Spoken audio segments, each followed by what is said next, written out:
L'ennemi de nos âmes attaque nos familles par de différentes manières. Sa stratégie reste la même. Il attaque un couple, le déstabilise par l'adultère, par le mensonge à répétition, la tromperie. Il attaque à la base, à savoir la famille, le socle de la société. On assiste plus à des familles monoparentales ou à des géniteurs. Où sont passés les pères? Notre génération tombe sous le piège d'être des géniteurs et non des pères. Un géniteur donne vie et le reste concernant sa progéniture est relégué au second plan, voire balayé et jeté dans l'océan des oublis. Où sont passés les pères dont le cœur vibre pour leur famille, femmes et enfants? Dans le livre de Luc, au chapitre 11, le verset 2, la Bible me dit, il leur dit, quand vous priez, dites, Père, que ton nom soit sanctifié, que ton règne vienne. La prière que le Seigneur Jésus enseigne à ses disciples commence par le mot Père. Et nous avons un Père dans les cieux et non un géniteur.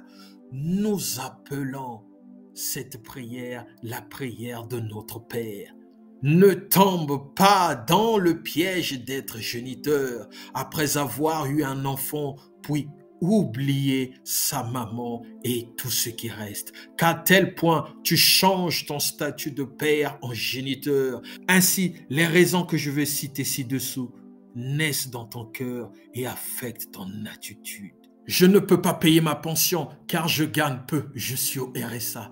Tu m'as fait trop de mal, je préfère que tu souffres. Notre séparation a été trop douloureuse, je désire de la faire souffrir. Je prends ma revanche car maintenant Dieu m'a élevé. Elle est seulement jalouse de mon élévation.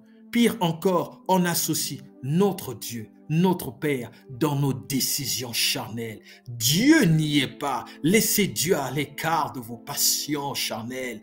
Disait un proverbe, quand les éléphants se battent, les herbes souffrent.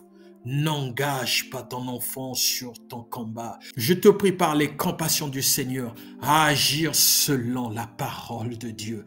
Un seul mot qui doit régner dans ton cœur. Pardon.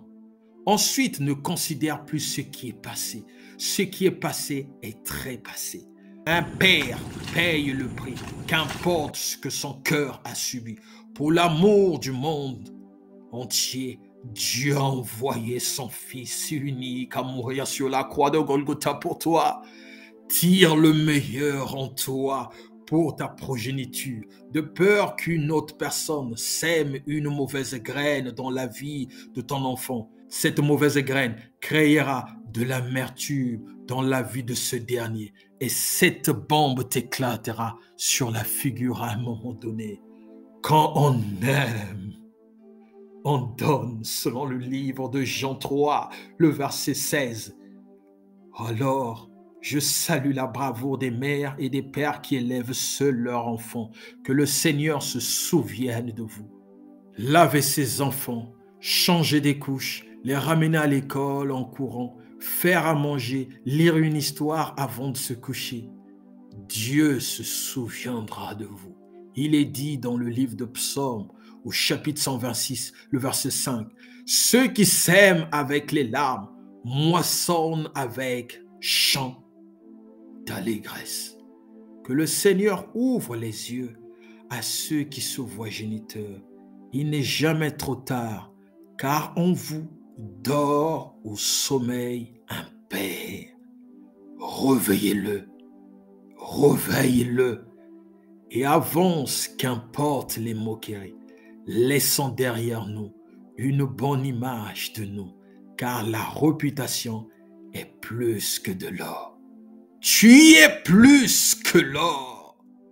Tu as de la valeur aux yeux de Dieu. Que Dieu te bénisse. Amen.